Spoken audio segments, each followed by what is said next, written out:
الصلاة والسلام عليك يا رسول الله وعلى آلك وأصحابك يا حبيب الله. الصلاة والسلام عليك يا نبي الله وعلى آلك وأصحابك يا نور الله. پیارے پیارے اسلامی بھائیوں، مدنی چینل کے ناظرین، درود پاک پڑھنے کے بے شمار فضائل و برکات ہیں، بہت ساری فضیلتیں درود پاک کے فضائل میں ملتی ہیں، لیکن ہم شاید بعض اوقات یہ سمجھتے ہیں کہ درود پاک پڑھ لیا تو ٹھیک ہے، نہیں پڑھا تو کوئی پرابلم نہیں ہے۔ یہاں ہم سے غلطی ہو جاتی ہے، ایسا نہیں ہے۔ درود پاک نہ پڑھنا یہ بہت بڑی محرومی ہے۔ اب ایک میں آپ کو واقعہ سناتا ہوں، اس واقعے سے آپ کو اندازہ ہو جائے گا کہ درود پاک پڑھنا جو ہے یہ ہمارے لیے کتنا ضروری ہے، اور جو نہیں پڑھتے ان کے لیے یہ کتنا بڑا یوں سمجھیے کہ وبال ہے۔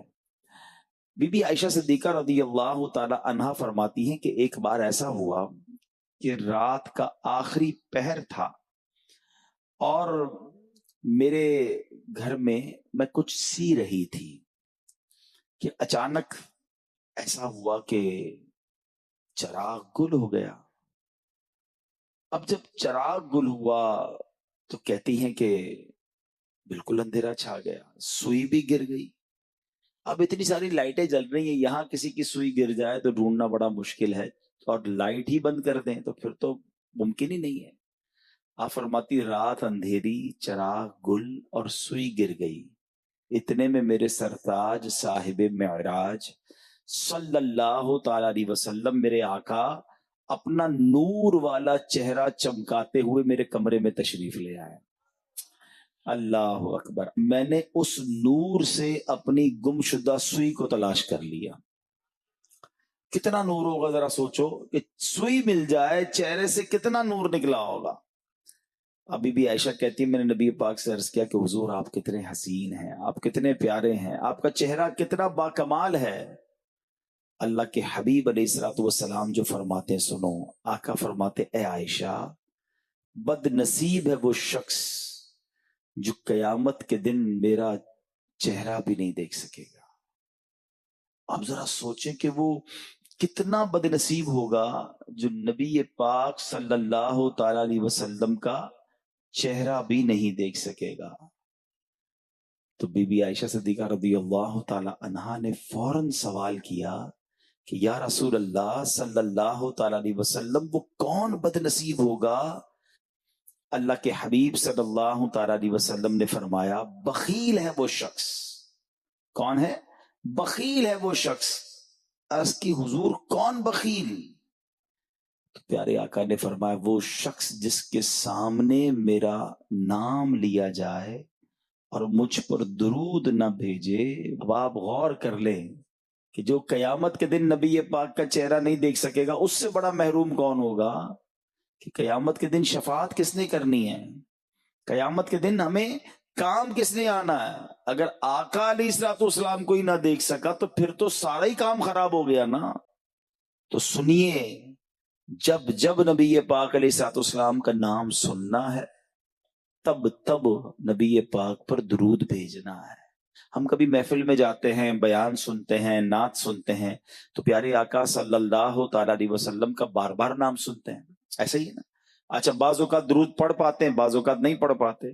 تو علماء کہتے ہیں اگر کوئی بندہ پورے دن میں ایک پرٹیکولر تعداد، ایک مقررہ تعداد کے مطابق درود پڑھ لے تو اس سے فائدہ یہ ہوگا کہ اگر 100 بار درود پڑھ لی، مثال کے طور پہ 200 بار پڑھ لیا، تو پورے دن میں جہاں جہاں نبی پاک کا نام سنا تھا درود پڑھنا رہ گیا، تو یہ بعد میں جو درود پڑھنا ہے یہ اس کا قائم مقام ہو جائے گا۔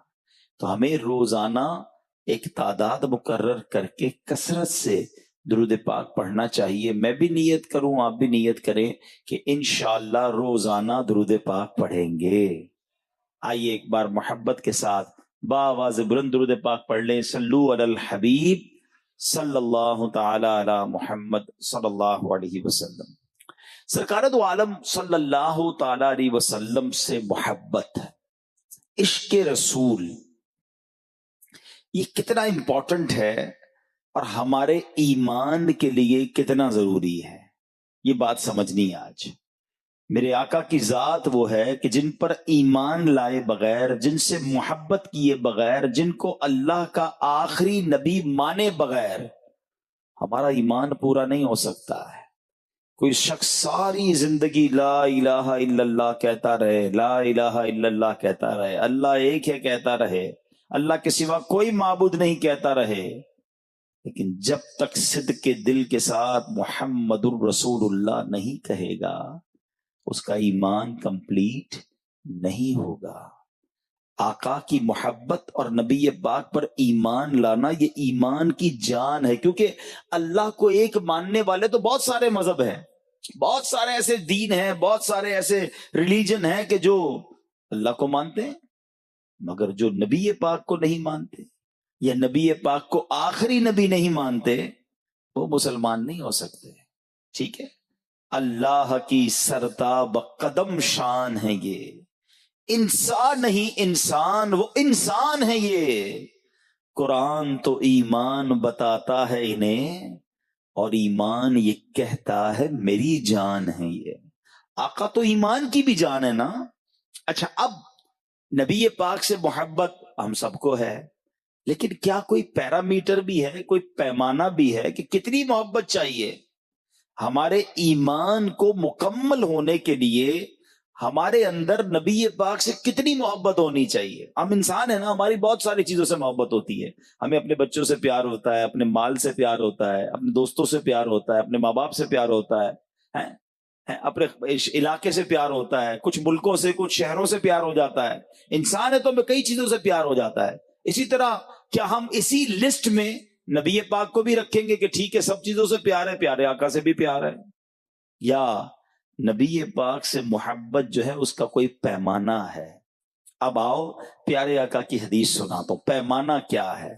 آقا فرماتے ہیں لا یؤمن احدکم حتی اکون احب الیہ من والدہ وولدہ والناس اجمعین۔ آقا فرماتے کوئی بھی تم میں سے اس وقت تک کامل مومن نہیں ہو سکتا، یعنی مومن ہونا، کمپلیٹ ہونا ہی نہیں ہو سکتا۔ کب تک؟ فرمایا جب تک میں اس کے نزدیک، اس کی اولاد، اس کے والد سے زیادہ محبوب نہ ہو جاؤں۔ اس کا مطلب کیا ہوا کہ پوری دنیا میں اگر میں نے محبت کرنی ہے تو سب سے زیادہ کس سے کرنی ہے؟ رسول پاک علیہ الصلوۃ والسلام سے کرنی ہے۔ اپنی اولاد سے بھی زیادہ، اپنے ماں باپ سے بھی زیادہ، ساری دنیا سے زیادہ، اپنے مال سے بھی زیادہ، سب سے زیادہ کس سے محبت کرنی ہے؟ پیارے آقا سے۔ اور یہ وہ کہتے ہیں امتحان میں ضمناً سوال نہیں ہے کہ کر لیا تو کر لیا، نہیں کیا تو نہیں، یہ کمپلسری سوال ہے۔ یہ نہیں ہوا تو ایمان ہی پورا نہیں ہوا نا، کیونکہ آقا فرما رہے تم میں سے کوئی کامل مومن ہو ہی نہیں سکتا۔ حضرت عمر فاروق رضی اللہ تعالیٰ عنہ ایک بار عرض کہتے حضور میری جان کے علاوہ باقی تمام چیزوں سے زیادہ میں آپ سے پیار کرتا ہوں۔ نبی پاک نے فرمایا اے عمر ابھی تمہارا ایمان کامل نہیں ہوا ہے، ابھی بات پوری نہیں ہوئی ہے۔ وہ کیا کہتے ہیں حضور میری جان کے علاوہ باقی ساری چیزوں سے زیادہ میں آپ سے محبت کرتا ہوں۔ تو پیارے آقا نے فرمایا عمر ابھی بات پوری نہیں ہوئی ہے۔ حضرت عمر فوراً کہتے ہیں حضور اپنی جان سے بھی زیادہ اب میں آپ سے محبت کرتا ہوں۔ آقا نے فرمایا ہاں عمر اب تمہارا ایمان پورا ہوا ہے۔ تو پتہ یہ چلا کہ سرکار علیہ الصلوۃ والسلام پر اپنا سب کچھ قربان کرنا اور نبی پاک سے سب سے زیادہ محبت کرنا یہ ہمارے ایمان کے لیے ضروری ہے۔ ٹھیک ہے، یہ بات سمجھ آ گئی؟ اچھا، اس بات کو، اس حدیث کو سامنے رکھیں اور صحابہ کرام کی زندگی کو دیکھیں۔ انہوں نے پروف کیا، انہوں نے ثابت کیا کہ جب جب موقع آیا، چاہے مال قربان کرنا پڑا، چاہے گھر قربان کرنا پڑا، چاہے اولاد قربان کرنی پڑی، ہر موقع پر صحابہ کھڑے رہے اور سرکار پر اپنا سب کچھ قربان کر دیا۔ یا تو کوئی بہت خوبصورت ہوتا ہے یا بڑا باکمال ہوتا ہے، یا تیسری بات یہ ہوتی ہے اس کے احسان بڑے ہوتے ہیں۔ بعض اوقات تو کسی خوبصورت سے پیار ہو جاتا ہے، اچھا لگنے لگتا ہے۔ بعض اوقات بندہ خوبصورت نہیں ہوتا مگر ہوتا اسپیشل ہے، اس کے کام ہی اتنے کمال کے ہوتے ہیں جو دنیا میں کسی کے نہیں ہوتے. کچھ لوگ کھلاڑیوں کے محبت کرنے لگ جاتے ہیں, کچھ جناب کسی معاذ اللہ گلوکار کی محبت کرتے ہیں, کوئی اچھا مذہبی آدمی ہوتا ہے تو کسی نعت سے پیار کرتا ہے, اس کی آواز بڑی ہے. یعنی دنیا سے ہٹ کر کوئی اسپیشل چیز اگر کسی میں آ جائے تو لوگ اس سے پیار کرنے لگ جاتے ہیں. دوسری وجہ یہ ہوتی ہے. تیسری وجہ یہ ہوتی ہے کہ نہ خوبصورت ہے نہ کوئی کمال ہے, مگر مجھ پر احسان بڑے ہیں اس کے, مصیبت میں کام آتا ہے, مدد کرتا ہے, ہیلپ کرتا ہے, ساتھ دیتا ہے, پریشانی میں کھڑا ہو جاتا ہے. تو یہ بھی ایک وجہ ہوتی ہے کہ جس کی وجہ سے کسی سے پیار ہو جاتا ہے. یہ 3 ریزن ہے, یہ 3 وجوہات ہیں کسی سے محبت ہونے کے. تو آؤ اب یہ دیکھتے ہیں کہ میرے ایمان کا تقاضا تو یہ ہے کہ سرور کائنات صلی اللہ تعالی علیہ وسلم سے سب سے زیادہ محبت کرنی ہے. تو ان 3 تقاضوں کے تحت چیک کرتے ہیں کہ کیا میرے آقا علیہ الصلوۃ والسلام میں یہ 3 اوصاف ایسے موجود ہیں کہ ان سے سب سے زیادہ پیار کیا جائے. تو اب ذرا جواب سنتے جاؤ. پہلی بات کرتے ہیں خوبصورتی کی. ہائے ہائے, اگر واقعی کسی خوبصورت سے پیار کرنا ہے نا تو آؤ اس سے پیار کرو جیسا رب نے بنایا ہی کوئی اور نہیں ہے. ایڈا سونا نبی کوئی دنیا تے آیا نہیں, یار ایہو جیا کوئی رب نے بنایا نہیں. اللہ نے کیسا بنایا اپنے حبیب کو, ایسا تجھے خالق نے طرح دار بنایا. آقا یوسف کو تیرا طالب دیدار بنایا.